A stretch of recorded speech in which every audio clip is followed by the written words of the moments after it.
Smart sparkling technology lemon ও glycerine সমৃদ্ধ Sunbit liquid dishwash তেল চর্বি পরিষ্কার করে থালা বাসন করে ডায়মন্ড শাইন। সানবিট এক চামচে 30+ বাসন পরিষ্কার। সবাইকে ওয়েলকাম করছি সানবিট ম্যাজিক্যাল ডিশওয়াশ প্রেজেন্টস ঐতিহ্যের ইফতারে। আমি শ্রাবণ তৌহিদা। প্রিয় দর্শক, প্রত্যেকটা দিন আমরা কিন্তু চলে যাচ্ছি বাংলাদেশের বিভিন্ন অঞ্চলে, সেখানকার ঐতিহ্যবাহী ইফতার নিয়ে আমাদের এই আয়োজন। আজকেও তার ব্যতিক্রম নয়, আমি তো আছি এবং সেই সাথে আমার সাথে রয়েছেন কালিনারি আর্টিস্ট নূপুর। আসসালামু আলাইকুম। ওয়ালাইকুম সালাম আপু, কেমন আছেন? আমি ভালো আছি, আপনি কেমন আছেন? আমিও খুব ভালো আছি আপু, আপনার সাথে দেখা হয়ে খুব ভালো লাগলো, অনেকদিন পর দেখা হলো। সেটাই, আমারও খুব ভালো লাগছে এবং সেই সাথে আপনার কাছ থেকে তো শুধুমাত্র আমি একটা রেসিপি পাই না, ঐতিহ্যের সাথে সাথে সেটার পেছনের স্টোরি থাকে, সেখানে আসলে কুকিংয়ের মেথড থাকে, সায়েন্স থাকে, সব শিখতে পারি। আজকে কোন রেসিপিটা শিখছি? আজকে হচ্ছে আমার দেশের বাড়ি পাবনার একটা রেসিপি দেখাবো, মৌরি বাচ্চায় মুরগির মাংস। আমাদের পাবনাতে আপু এইরকম ফ্লেভারফুল মশলাতে রান্না খুব বেশি হয়, যেরকম পাঁচফোড়ন বা মেথি, তেজপাতা, এরকম ফোড়নে রান্না খুব বেশি করা হয়। যেরকম ডাল পাবনাতে পাঁচফোড়ন ছাড়া মনে হয় না কেউ খায়। আমরা খাই না, আমরাও খাই না, উত্তরবঙ্গের মানুষ খাই না আমরা। তো রান্নাটা শুরু করি। শুরুতে আমি এখানে তেল দিয়ে দিচ্ছি।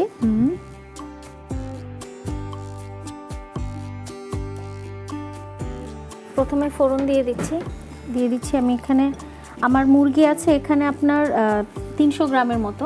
আমি এখানে একটা তেজপাতা দিচ্ছি, আর শুরুতে দিয়ে দেবো আমি হচ্ছে পাঁচফোড়ন, এখানে আধা চা চামচ মতো দিয়ে দিলাম। ওকে, গন্ধটা বের হওয়া পর্যন্ত একটু নেড়ে নিব। অ্যারোমাটা যখন বের হয়ে যাবে, মানে ওই যে মশলার যে এসেনশিয়াল অয়েলটা ওটা বের হলে তখন এর মধ্যে আমি পেঁয়াজ কুচিটা দিয়ে দিচ্ছি।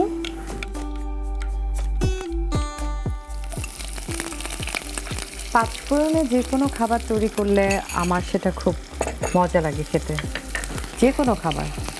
পাঁচফোড়ন হচ্ছে আমার আপু ছোটবেলায় খুব বাজে লাগতো খেতে, মানে গন্ধটা আমি নিতে পারতাম না।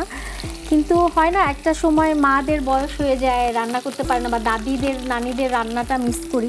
এখন দেখা যায় যে এই ধরনের রান্নাগুলো খুব মজা লাগে। যেমন এই রান্নাটা হচ্ছে ছোটবেলায় খেয়েছি, আমার দাদি চাচি ওনারা হচ্ছে রান্না করতেন, খুবই ট্রেডিশনাল রান্না একটা।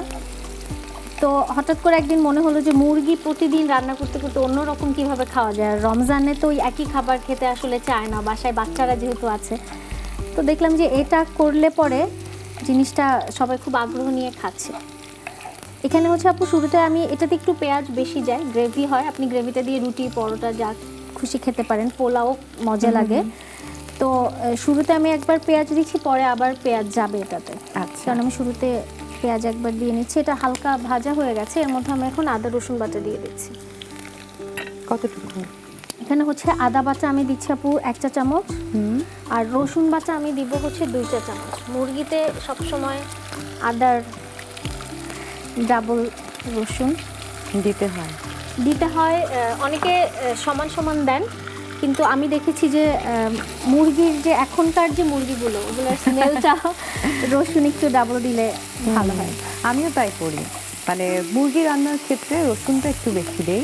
হ্যাঁ, আবার যখন বিফ রান্না করি তখন কিন্তু আদাটা বেশি দিই। হ্যাঁ হ্যাঁ। আচ্ছা, আমার এটা সুন্দর ভাজা হয়ে গেছে।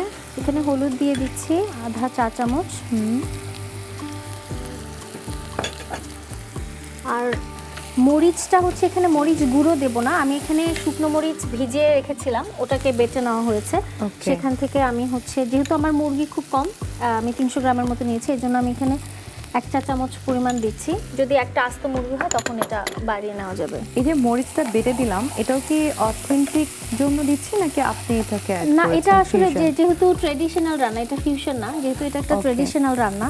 ট্রেডিশনালি তো আসলে মরিচটাকে বেটেই ব্যবহার করে, মানে আমাদের পাবনাতে ওই যে ভাজ না দেয়, ফোড়ন দেয়, মানে রান্নার পাশে সবসময় বাটাবাটি চলতে থাকে। এখন আপু আমি এটার মধ্যে একটু সরিষার তেল দিয়ে দিব। ওকে, শুরুতে তো আমরা সরিষার তেল দেইনি না, শুরুতেও চাইলে আপনি সরিষার তেল দিতে পারেন। আমি হচ্ছে রান্নাটা পুরোটা সরিষার তেলে করছি না, আমি সরিষার তেল এখানে পরে অ্যাড করে দিচ্ছি। পাঁচফোড়নের কিন্তু ঔষধি গুণ অনেক বেশি, অনেক অনেক। আপু আমি এটার মধ্যে এখন মুরগির মাংসটা দিয়ে দিচ্ছি। ওকে,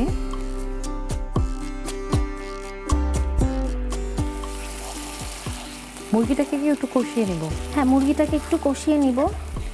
আমি কিন্তু লবণ দেইনি, লবণ আমি এখন দিচ্ছি স্বাদ মতো একটু লবণ। এই যে তেলটা ছেড়ে দিলে তখন অল্প একটু পানি দিয়ে আমি এটাকে একটু সিদ্ধ বসিয়ে দিই। আচ্ছা।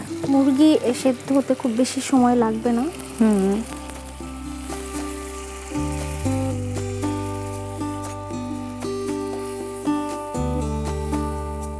এটা এখন একটু ফুটে উঠবে।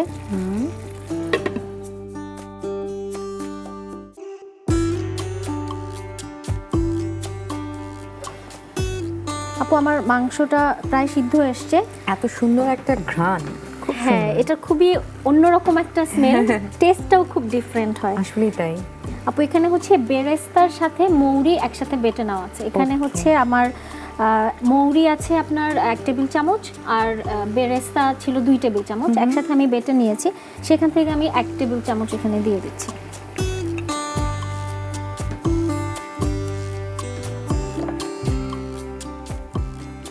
পাঁচফোড়নের যে গন্ধটা, এটা কিন্তু মনে করিয়ে দেয় আমাদের নানি বাড়ি, দাদি বাড়ি, আমার চাইল্ডহুড মেমোরিজ। সো আজকে যে আপনি এটা রান্না করছেন, আমি কিন্তু অনেক কিছু চিন্তা করছি, আমার ফ্ল্যাশব্যাকে অনেক কিছু চলে আসছে। আপু উত্তরবঙ্গের, আমিও উত্তরবঙ্গের, তো আসলে এটা হচ্ছে এই রান্নাটার মধ্যে কেমন যেন একটা সেই ছোটবেলার একটা স্মেল, মানে আমার মনে হয় যে আমরা স্মৃতিতে গন্ধ খুঁজি, স্মৃতিতে অনেক কিছু খুঁজি, ভালোবাসা খুঁজি। হ্যাঁ, আমার জন্য তো ফুড হচ্ছে ভালোবাসা, খাবারটা ভালোবাসা সবার জন্যই। তবে এই যে রান্না করা খুব খুব ভালো লাগে, বাসন কুসন পরিষ্কার করতে অনেকেরই ভালো লাগে না। আমার কিন্তু বাসন মাজতে ভালো লাগে যদি সেটা লিকুইড সোপ হয় অবশ্যই, এবং সেটা যদি সানবিট ম্যাজিক্যাল ডিশওয়াশ হয় তাহলে কিন্তু কথাই নেই। যেটা বলছিলাম, রমজানে এত বাসন হয়, মানে এটা খুব সাশ্রয়ীও হবে মানুষের জন্য।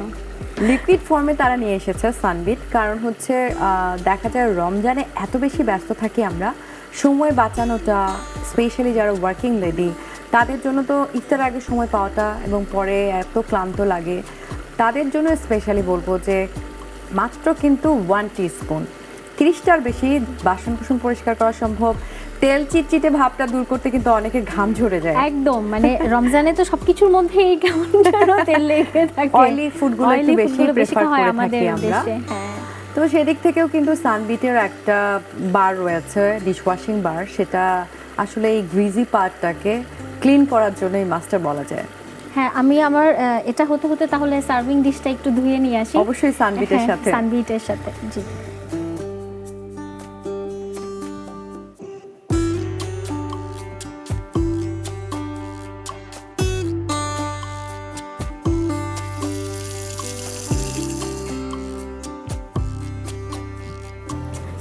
আপু আসলেই সানবিট দিয়ে খুব সুন্দর পরিষ্কার হয়ে গেছে। আমার মুরগি রান্নাটাও হয়ে গেছে।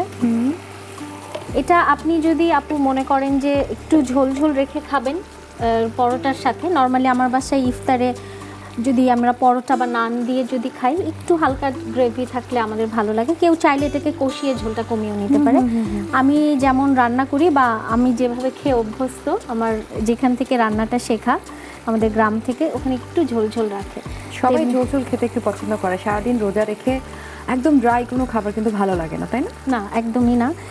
এখন আমি চুলাটা অফ করে দিচ্ছি, একটু সার্ভ করে নিচ্ছি। সার্ভিংয়ের আগে আমি একটু সরিষার তেল দিয়ে দিব যাতে সুন্দর একটা গন্ধ বের হয়। অলরেডি একটা সুন্দর গন্ধ বের হয়েছে, অনেকটা আচারি ফ্লেভার, তাই না? হ্যাঁ হ্যাঁ, আচারি ফ্লেভার, শুধু টকটা নাই।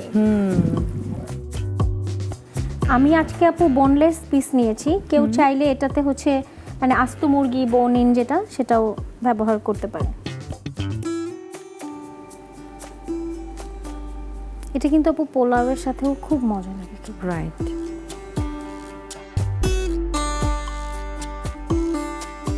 এখন শেষ, আমি এখন একটু লেবু দিয়ে দিচ্ছি উপরে। ওয়াও,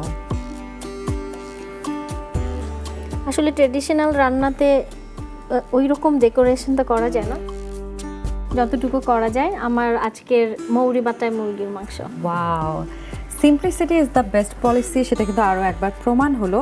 আর এই খাবারটা আসলে দেখতে যেমন অনেক সুন্দর লাগছে, সেই সাথে আমি বিশ্বাস করি ইফতারে তো এটা আমরা খাবো, মজাও হয়েছে অনেক। আর আপনাকে অসংখ্য ধন্যবাদ, বিকজ এটা শুধুমাত্র একটা ট্রেডিশনাল রেসিপি না, আমার কাছে মনে হয়েছে এটা হচ্ছে আমার নানির গল্প বলছে, দাদির গল্প বলছে, আমার চাইল্ডহুডকে বারবার মনে করিয়ে দিচ্ছে। এর জন্য অসংখ্য ভালোবাসা। আপনাকেও ভালোবাসা আপু, অনেক ধন্যবাদ। স্মার্ট স্পার্কলিং টেকনোলজি লেমন ও গ্লিসারিন সমৃদ্ধ সানবিট লিকুইড ডিশওয়াশ তেল চর্বি পরিষ্কার করে থালা বাসন করে ডায়মন্ড শাইন। সানবিট এক চামচে 30+ বাসন পরিষ্কার। প্রিয় দর্শক, এরই সাথে আমি শ্রাবণ ও তৌহিদা বিদায় নিচ্ছি আজকের সানবিট ম্যাজিক্যাল ডিশওয়াশ প্রেজেন্টস ঐতিহ্যের ইফতার থেকে। এরকমই মজাদার এবং ট্রেডিশনাল একটি ইফতার রেসিপি নিয়ে দেখা হচ্ছে নেক্সট এপিসোডে। আজকের মতো আল্লাহ হাফেজ।